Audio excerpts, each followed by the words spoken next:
Veg paneer momos ಇದನ್ನು ಮಾಡಲು ಬೇಕಾಗಿರುವ ಪದಾರ್ಥಗಳು: ಒಂದು ಕ್ಯಾರೆಟ್, ಒಂದು ಕ್ಯಾಪ್ಸಿಕಮ್, 2 ಆನಿಯನ್, ಅರ್ಧ ಕ್ಯಾಬೇಜ್, ಪನ್ನೀರ್, ಹಾಗೆ 4ರಿಂದ 5 ಎಳೆ ಬೆಳ್ಳುಳ್ಳಿ, ಹಾಗೆ 2 ಹಸಿಮೆಣಸಿನ್ಕಾಯಿ. ಮೊದಲು ಒಂದು ಬಾಣಲಿಗೆ ಎಣ್ಣೆ ಹಾಕೋಣ. ಎಣ್ಣೆ ಕಾದ ನಂತರ ಬೆಳ್ಳುಳ್ಳಿ ಹಾಗೆ ಹಸಿಮೆಣಸಿನ್ಕಾಯಿನ ಹಾಕ್ಕೊಂಡು ಚೆನ್ನಾಗಿ ಫ್ರೈ ಮಾಡೋಣ.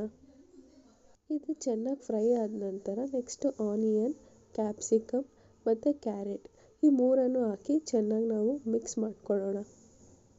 ಇದೆಲ್ಲ ಮಿಕ್ಸ್ ಆದ ನಂತರ ಎಲೆಕೋಸನ್ನು ಹಾಕಿ ಚೆನ್ನಾಗಿ ನಾವು ಮಿಕ್ಸ್ ಮಾಡ್ಕೊಳ್ಳೋಣ. ಇದು ಹಸಿ ವಾಸನೆ ಎಲ್ಲ ಕಂಪ್ಲೀಟಾಗಿ ಹೋಗಬೇಕು. ಈ ಹಸಿ ವಾಸನೆ ಹೋದ ನಂತರ ಪನ್ನೀರ್ 100 ಗ್ರಾಮ್ಸ್ ಆಫ್ ಪನ್ನೀರ್ನ ಯೂಸ್ ಮಾಡಿದ್ದೀನಿ. ಇದನ್ನು ಹಾಕಿ ರುಚಿಗೆ ತಕ್ಕಷ್ಟು ಉಪ್ಪನ್ನು ಹಾಕಿ ಚೆನ್ನಾಗಿ ಮಿಕ್ಸ್ ಮಾಡ್ಕೊಳ್ಳೋಣ.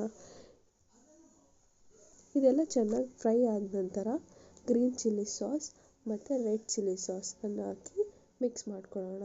ನೆಕ್ಸ್ಟ್ ಗರಂ ಮಸಾಲ ಹಾಗೆ ಪೆಪ್ಪರ್ ಕೂಡ ಆ್ಯಡ್ ಮಾಡೋಣ. ಇಲ್ಲಿ ನಾನು ಮೋಮೋಸ್ ಜೊತೆ ಚಟ್ನಿ ಮಾಡಿದ್ದೆ. ಇದನ್ನು ನಾನು ವಿಡಿಯೋ ಮಾಡೋಕ್ಕಾಗಲಿಲ್ಲ ಯಾಕಂದರೆ ಫೋನಲ್ಲಿ ಚಾರ್ಜ್ ಇರಲಿಲ್ಲ. ಚಟ್ನಿ ಮಾತ್ರ ತುಂಬಾ ಚೆನ್ನಾಗಿ ಬಂದಿತ್ತು. ಹಾಗೆ ಚಟ್ನಿ ಲಾಸ್ಟಲ್ಲಿ ಈ ಥರ ಇತ್ತು. ಲಾಸ್ಟಲ್ಲಿ ನಾನು ಪೆಪ್ಪರ್ ಕೂಡ ಆ್ಯಡ್ ಮಾಡಿದ್ದೆ.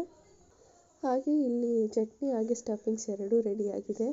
ಇಲ್ಲಿ ಮೈದಾ ಹಿಟ್ಟಲ್ಲಿ ಬಿಲ್ಲೆಗಳನ್ನು ಮಾಡ್ಕೊಂಡಿದ್ದೀವಿ. ಹಾಗೆ ಸ್ಟಫಿಂಗ್ ರೆಡಿ ಇದೆ.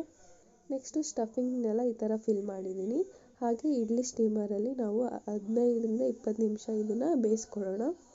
ಇದನ್ನು ಬೇಯಿಸಾದ ನಂತರ ನಾನು 2 ಸ್ಯಾಂಪಲ್ಗೆ ಫ್ರೈ ಮಾಡಿದ್ದೆ ಎಣ್ಣೆಯಲ್ಲಿ. ಈ ಥರ ಇತ್ತು, ತುಂಬಾ ಚೆನ್ನಾಗೇ ಬಂದಿತ್ತು ಫ್ರೈ ಮಾಡಿರೋದು ಕೂಡ.